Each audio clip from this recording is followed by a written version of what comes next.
ഹൈറേഞ്ചിലെ കർഷകരുടെ ആശങ്കയും വർദ്ധിക്കുന്നു. 2024 കനത്ത വേനലിൽ കർഷകർക്ക് വലിയ കൃഷിനാശമാണ് സംഭവിച്ചത്. ഏലം കർഷകരെയായിരുന്നു വേനൽ കൂടുതൽ പ്രതികൂലമായി ബാധിച്ചത്. കർഷകരിൽ ആശങ്കയുയർത്തി പുഴകളിലും അരുവികളിലുമൊക്കെ ജലനിരപ്പ് താഴ്ന്നു കഴിഞ്ഞു.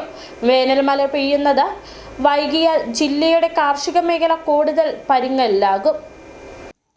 ഹൈറേഞ്ചിൽ മഴ മാറി വേനൽക്കാലം ആരംഭിച്ചിട്ട് 1.5 മാസം പിന്നിടുകയാണ്.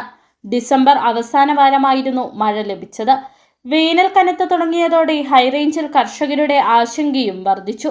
2024 മാർച്ച് ഏപ്രിൽ മാസങ്ങളിലുണ്ടായ കനത്ത വേനലിൽ ഹൈറേഞ്ചിന്റെ കാർഷിക മേഖല പാടെ കരിഞ്ഞുണങ്ങിയിരുന്നു. ഏലം കർഷകരെയായിരുന്നു വേനൽ കൂടുതൽ പ്രതികൂലമായി ബാധിച്ചത്.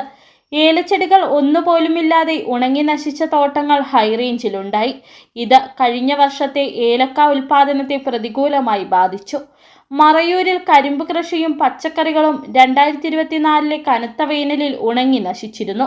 ദിവസങ്ങളോളം മഴ പെയ്യാതെ മാറി നിന്നതാണ് കർഷകർക്ക് വിനയായത്. ഇത്തവണ മഴ മാറി വേനൽ കനത്ത് തുടങ്ങിയതോടെ കർഷകരുടെ മനസ്സിൽ ആശങ്കയാണ്. പുഴകളിലും അരുവികളിലുമൊക്കെ ജലനിരപ്പ് താഴ്ന്നു കഴിഞ്ഞു. ജലസേചനത്തിനുള്ള വഴിയടഞ്ഞതായിരുന്നു 2024 നഷ്ടക്കണക്ക് വർദ്ധിക്കാൻ ഇടയാക്കിയത്. മുൻകരുതലായി ഇത്തവണ ഏലം കർഷകർ കൂടുതൽ പടുതാക്കുളങ്ങൾ തീർത്ത് വെള്ളം ശേഖരിച്ചു തുടങ്ങിയിട്ടുണ്ട്. കുടിവെള്ളത്തിന് ഉപയോഗിക്കുന്ന ജലസ്രോതസ്സുകളിലും ജലലഭ്യതയുടെ അളവ് കുറഞ്ഞു. വേനൽ മഴ പെയ്യുന്നത് വൈകിയാൽ ജില്ലയുടെ കാർഷിക മേഖല കൂടുതൽ പരുങ്ങലിലാകും.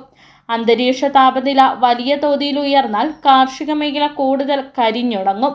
വേനൽ കൂടുതൽ കനക്കും മുമ്പേ നേരിയ അളവിലെങ്കിലും മഴ ലഭിക്കുമെന്ന പ്രതീക്ഷയിലാണ് ഹൈറേഞ്ചിന്റെ കാർഷിക മേഖല. City vision, Adimali.